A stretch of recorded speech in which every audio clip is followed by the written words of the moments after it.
laughs, lows, and all our obsessions. Welcome to MS Confessions. We're two best friends, Malika and Simran, spill the tea on all things life. From our stupid mistakes and high school drama to deep talks and chaotic stories. We're giving you the raw, unfiltered, and hilarious side of growing up. New episodes drop whenever we are procrastinating, and trust us, you'll want to hear what we're confessing next. Welcome everybody to our first podcast episode. We are so excited. Today we will be discussing how to navigate different personalities and what makes a true strong friendship. While we are at a strong point in our relationship right now, strong enough to make a podcast, trust us, it hasn't been like that from the start. We definitely had to work through accommodating both our unique personalities since we started as such polar opposites. Yeah, no, definitely. Malika and I are really different people. She's like the complete opposite of me on such a big scale. She's so extroverted and outgoing, and I'm like quiet, more like composed. So it's definitely a big gap. Where should we even start? I guess like how we were when we first met. Yeah. Because we're so, throughout the 4 years of our friendship, we're going to our 5th year of friendship. But we definitely changed a lot, and I think we made each other change throughout our friendship. Oh, yeah. I definitely stole a lot of your personality. You definitely stole a lot of mine. No, it's the other way around. Oh, okay. No. But, so like, how were you when we first met? That was 4 years ago. How old were we? Oh my we God. were 8th grade. 13. Wow. So, and we're 17 now. Wow. Yeah, we definitely had a lot of growing to do. But yeah, I think when we first met, I was definitely more quiet. Like, I still am a quiet individual, but I think I was definitely more kept to myself, very quiet, very shy. And, you know, like, even just, like, kind of talking and making new friends was, like, really daunting for me, so. Yeah. I remember when we first met, like, I just kept yapping. Yes, that is true. That is true. You were giving me nothing to work on. Oh my God. No, she just kept talking, and like I think that like especially back then I was totally more of a listener, and you know like I let her kind of have her space, and I liked listening. For me, I'm more, you know. But I think that definitely like we had to work around that too. In the beginning, I felt like I was forcing myself onto you because honestly, like when we were texting, I would always text first. Of course, we would like start texting and stuff, but you would never initiate it, and I always felt like it was like a one-sided friendship. But I definitely no. But that's how we had to navigate through that because we were on two extremes. You were so introverted, and I was way too extroverted. I think because of you, I definitely became more introverted.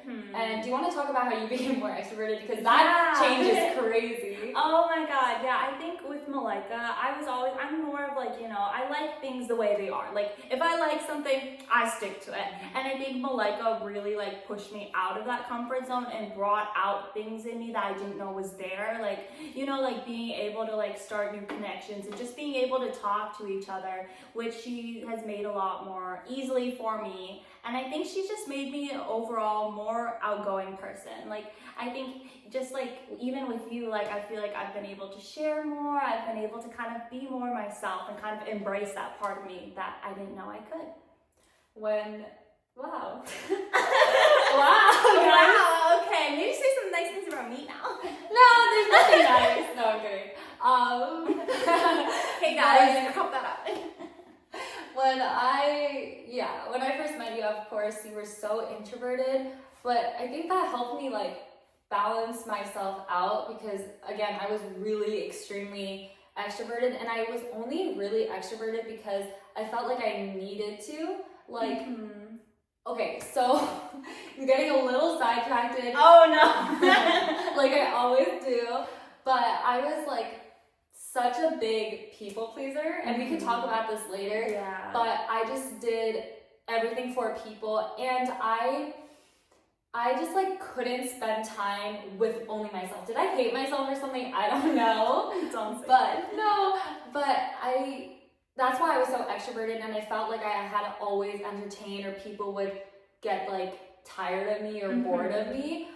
Because I always needed to surround myself with people, but because of your introvertedness, it made me so curious, like, you were always just doing your own thing, chilling at home, doing your own hobbies, you know, you love being by yourself, and I've never experienced that. So I started, like, I was so interested, so I tried to, like, spend some time with myself, try to, like, actually understand my own interests, things that didn't involve other people, like some of my hobbies, like, I just enjoy taking walks by myself now, you know, reading, cooking, baking, listening to my music while doing all that, and just being in my own zone.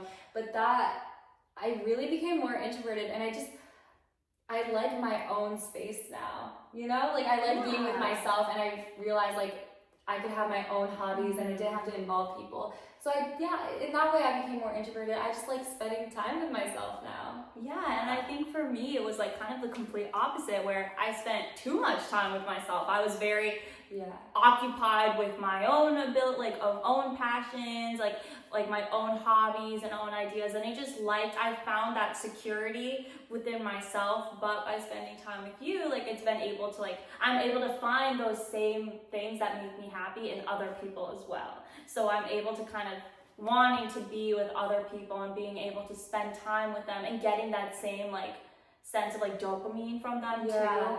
That was very new for me, but I think it's worked out really well. But, like, even, I think we got so comfortable, like, even with being with you, I was never able to just be with someone and be, like, in silence or something. But even, I just now appreciate your presence, and we don't even have to be doing anything. We can just, like, be on our own phones together, not saying a word to each other, and I just really appreciate that. Like, you definitely made me comfortable, and in that way. No, like, I've noticed that too, like, especially during the school year when we're just, like, driving to school, there's just this nice, like, calmness, like, where we can just be, you know, there's no need to always, like, have to talk. I don't have to always engage. entertain people. Yeah, it's just, like, being, and I really like that. That's, like, the perfect sense of, like, solace and, like, engagement. It's, like, perfect.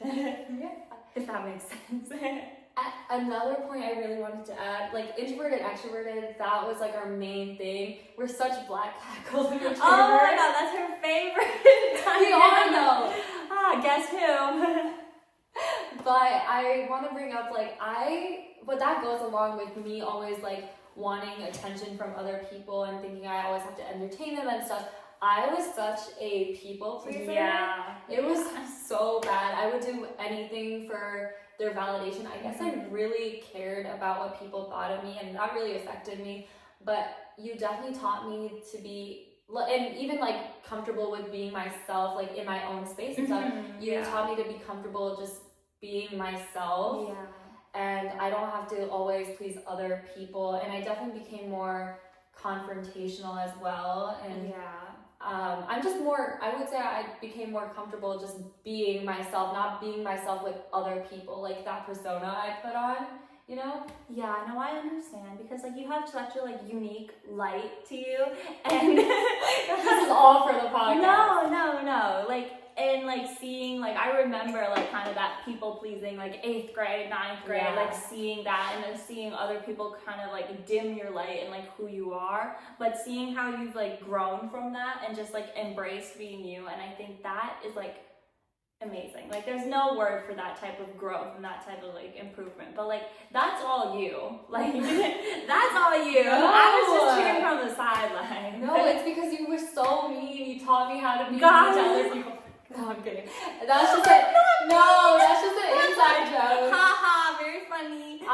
But that's actually, let's talk about, like, our problems we had in the beginning, because it was rocky.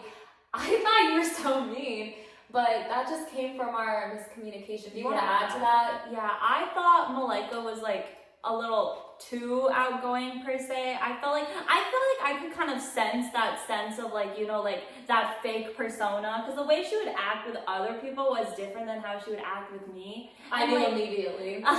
No, and, you know, like, obviously, like, I guess that led to some, like, miscommunication. Like, we just were on, like, two different spectrums in our communication. Like, communication wise, I was definitely more quiet and more timid. I didn't like to, like, kind of be more confrontational. I kind of liked not putting my things, like keeping it to myself, if that makes sense. So I think we weren't able to like share properly with each other, and we weren't able to like communicate what like issues that we felt that we were dealing with.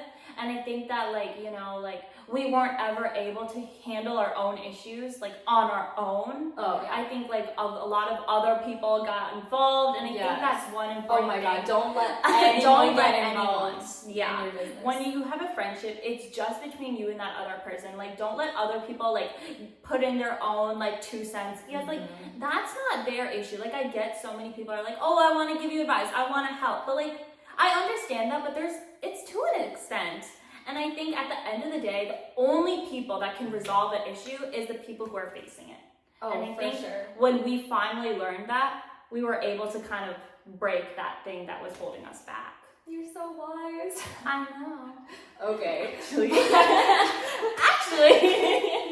That's our inside joke. But anyway, I was just gonna add that I think we realize now that our biggest issue was honestly, okay, we're both so emotionally aware, and I think we have, I don't want to be egotistical when I say this, but like I think we're both really emotionally intelligent.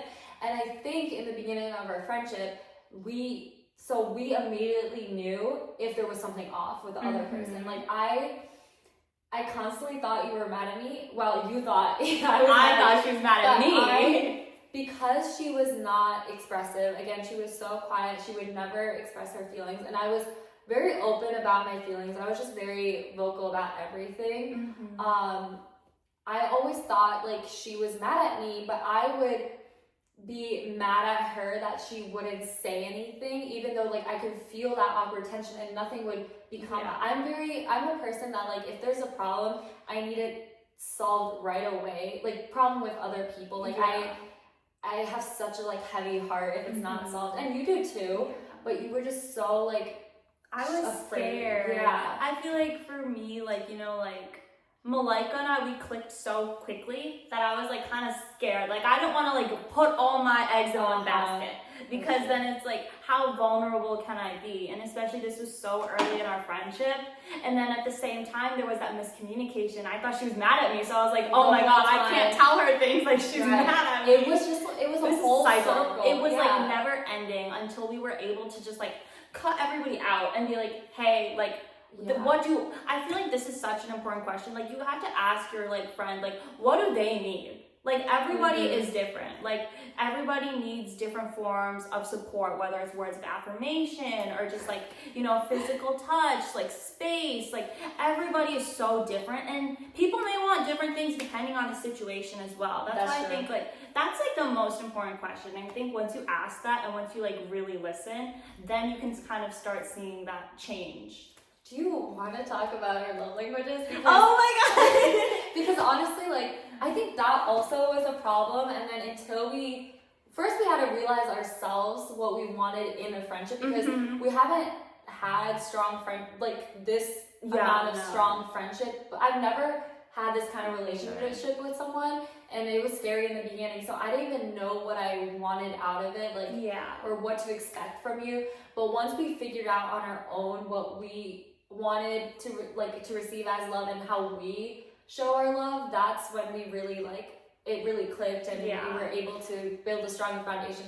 But Simran, what is your love language? So funny thing, my most prominent love language is Malaika's least, which is so funny because mine is physical touch, and following that is words of affirmation. Those are like bottom tier. Those are those are her bottom tier, but those are like my most that's what I kind of want out of it. And obviously with that being bottom tier for Malaika, we had to kind of work through that, because as I said before, we are very different people, but we're so similar in different ways. So I feel like being able to accommodate for each other, we've learned to if I'm not feeling good, I can't keep it all inside unless I need to let it out, otherwise it will never leave. It'll just be in my head constantly. And so being able to kind of get just a hug or a word of positive encouragement means so much to me. And okay, so my love languages are quality time and acts of service. They're kind of like, they always go like, you know, they always switch out. Yeah. But once I realized that yours is actually physical touch, and that's what you wanted from me, even though like, it's not, like, I don't care really if someone touches, I don't really like it when someone touches me, like, oh, but when it's from you, it's fine. But no, I definitely did try though. I definitely tried to give you more affection that way, give you hugs and stuff. Like, I wasn't a big hugger. I know. Really I made her a awkward. hugger, guys. Yeah. But like, and we even try to incorporate both of our love languages together. Like when we spent a lot of quality time together. I but, think you know, quality like, time is creeping up now.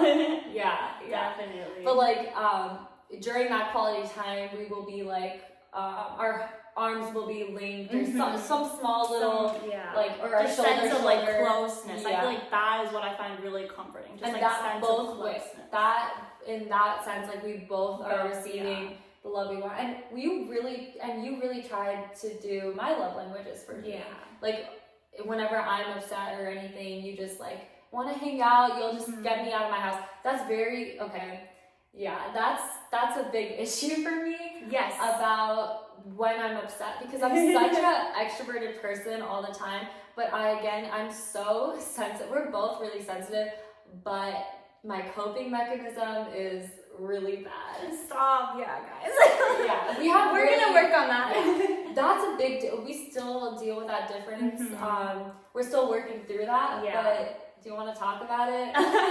So when Malika kind of is like upset or like something's bothering her, her first thing is like avoidance. So like, you know, she'll like kind of really bad. like phone is off, gone, like voice is quiet, like she's in her room, she's alone. And you know, for me, I'm like a very highly anxious person, so like especially knowing Malika so well, when she's very extroverted, super outgoing person, and you just see that switch, you can see that quick change in her demeanor. Like for me, that's kind of my warning sign, like okay. And while it's hard, like I think the most important thing is when she's in that kind of state is to be there for her, and that's like getting her out of her house. Like I feel like sometimes when you're really upset and you keep yourself in your room, you're just wrapped with negativity. Yeah. So getting her out of her house, not even like talking about the issue, just getting just out. Like, and she has to force me to get out, but I have to like bring her favorite drink or favorite snack.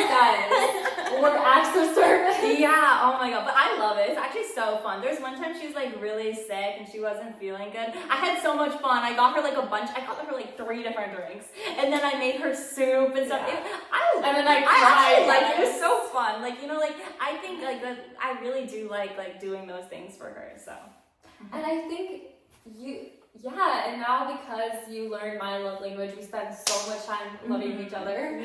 I think you changed like how you give your love too. How did you used to like show your love before, and did it change?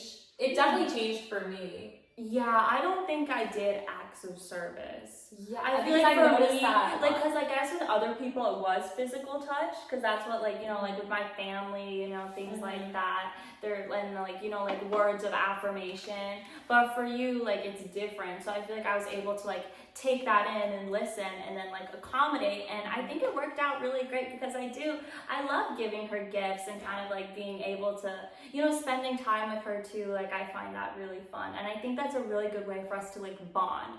Because you don't always have to just like talk about, oh, what's bothering you. Like just being able to just like do something is like really impactful. Your words of affirmation, I love it now. Like I love being your cheerleader. It was hard for me to give compliments in the beginning. That's true, guys. Just genuine though. I wanted it to be genuine because I used to give just random compliments to a random strangers, like I like your sunglasses, like I like your shoes, like just things like that. So I wanted it to be genuine. So, but I had to like really reflect and like think of what I really wanted you to hear, because that's how you're going to see my support the most. Like I want you to hear the best thing possible for you in that moment. But now that's actually helped me so much. And that actually raised my emotional intelligence too. Now I really reflect on that person and I give the words that they would really appreciate. And it's not like, I like your sunglasses. No, it's not like that anymore. And now I give like more genuine compliments to people. I'm just more genuine with the words I say to other people. So thank you for that. Yeah, and I think that kind of like moves on to like how like our personalities are. Like we're super into like MBTIs, like our personality. Can we talk traits. about Yeah, that? no, it's so fun because our personalities are so similar but so different, because I'm an INFJ and Malika is an ENFJ. So they're so similar. I'm protagonist. Okay guys, I'm advocate. I think that's pretty cool. Okay, but they are very fitting, very main character wannabe. Wannabe. No. But I think like our MBTIs really reflect how similar we are, but how different we are too. So if you want to go into your So E and I, right? Yeah. So obviously extrovert, introvert, yeah. and then N is. We'll do this another episode then. Yeah, I don't know what they are. We're gonna study this up. I just know what they mean. Like, you know, I like, you know what I mean? I know J is judgmental, but like not in like judgy way, but like, you know what I mean. I don't know the differences. Never Guys, mind. back at ya. Yeah, but the point being is that like our personalities are so similar but so different, and I think like when we like first met each other, we thought we were really different from each other, but we have the same values and we share the same like kind of like beliefs and like construct of like being a good person, and like we kind of have the same mindset when it comes to certain things. So I think that's how we were able to like really click, because in reality we are really similar. We kind of have the same goals, we have the same like thinking pattern. It's just there's always a few differences, but I think that's what makes us even stronger. I those are the most important things. You can work through personalities, but values are very important, and I think that's why we instantly clicked too. There was another thing I wanted to add, because you definitely changed my personality so much. Aw, I hope in a good way. In a bad way. Oh no. What is it? Okay, you talk while I think. Oh my god, what am I supposed to say? How I feel like you covered a lot. I guess like going back to how Malika maybe changed my personality, I think she's made me like able to like do things out of my comfort zone a lot, because I'm very like, I don't like to do things like out of the ordinary. But I think just like even small things, like we go to new places, we eat new foods, like she's very spontaneous. Very, very spontaneous person. And I'm more of like a control freak. Like I need things like in a particular order. I'm very type A, like it needs to be a certain way, certainly. And she's like kind of the opposite, where she's like kind of like all over the place, and a good way, because I think that is like, that spontaneity is like what I needed to be able to I need more control. Get out of like my like little dome of like control. Thank you for saying control freak, because I remembered what I was gonna say. I just be like, somebody's crazy. Yeah, guys. No, I just wanted to add this thing, because I was even thinking about it when we hung out today, guys. But I was even thinking about it when we hung out today. I was just thinking that, I'm a very type B, right? Type B, carefree, type B person, like overall. But actually, like when I'm in groups with other people, I've noticed that I always take up the leadership role. I am main character. I'm protagonist. Sorry. Okay. No, but seriously, like I'm in a group of people, and that's my fake persona in front of other people that I'm not comfortable with, right? But I'm very type A, actually. I'm the leader. I'm the organized one. I'm the one who plans it all out. I'm like getting people on order. Group projects, bro, you do not want to do a group project. But with Simran, and this is like my true personality, I feel like I can be my complete type B self, because when I'm with you, I let you be the leader. I like being your follower. I'm a fan, okay? But I just can shut off, because I know you'll take care of it. Like I know everything will be fine. At the end of I could be like the kid self I am, that I always have to like, I have to put away that my Yeah. inner child when I'm with other people. But with you, like I could, like my light shines. Oh wow. Yeah, but I really noticed that like and that's my true self. Like I'm just most comfortable with you, but that's the difference. Yeah, no, I Yeah. definitely agree because I feel like for me, I'm like naturally kind of like controlling. Like I mean, like okay, not like that, but like you Yes, know, like that. like I'm pretty type A. Like I'm Yeah. like I need things a certain way with school, family, homework, Yeah. anything like certain way. So I think like Malika kind of like leans into that, like she said in those groups. But like when she's with me, I like that. Like I like having that like you know like sense of just like you know like security and like allowing her to just like be her. Like I feel like that just makes it even better. And I feel like that's like the That's how true you show your standard. love to me too. Yeah, like and I Yeah. think it really works. Like you know, like even in small ways, like I'm the driver and she's the little passenger princess. I love being Like, passenger princess. I'm always the decision maker. Not today. you Not weren't. today, yeah, no. Not any day. Hey, You pretend we're to both be. we're both very indecisive people. That is one thing, and it like gets on my nerves so much. But we're both indecisive. No matter how well we know each other, no matter what I'm thinking, I know she wants. Like we still like. I think that's something we need to work on. We don't have the guts to say it because we're so like, what if the other person thinks this? I feel like we need to be able to stop thinking that. You didn't let me have my snickerdoodle cookie. You today. didn't want it. Don't play that, okay? It was between Snickerdoodle and chocolate chip, especially from a random place. Obviously, you're gonna pick chocolate chip. I was craving a snickerdoodle. No, she wasn't. No. Don't play that card. But yeah, I think that's like another room for improvement because like no friendship is perfect, and like the purpose of this is just like explain that like everybody is different, and I think just showing that our journey and our friendship over the past like what almost five years, yeah. like just to show that hey, we still have issues too, but like you know like being able to go through those issues, especially now in high school. Like we went from middle school to high school, now we're in our That's very senior different, though. year. Yeah. We're getting ready for college. It's a whole other chapter ahead, and Like like stay tuned for that. yeah, and more issues to come. But like issues to come. well, it's like that's inevitable, but the value in it is that we are able to like overcome those, Yes. which I'm 100% confident we will be. Yes. Yeah. Okay. That was a good first episode. That was. Okay, I guess that's a wrap. Yeah. See you guys next time. Bye. Whenever we're not procrastinating. Okay. Bye. Dun dun dun dun dun!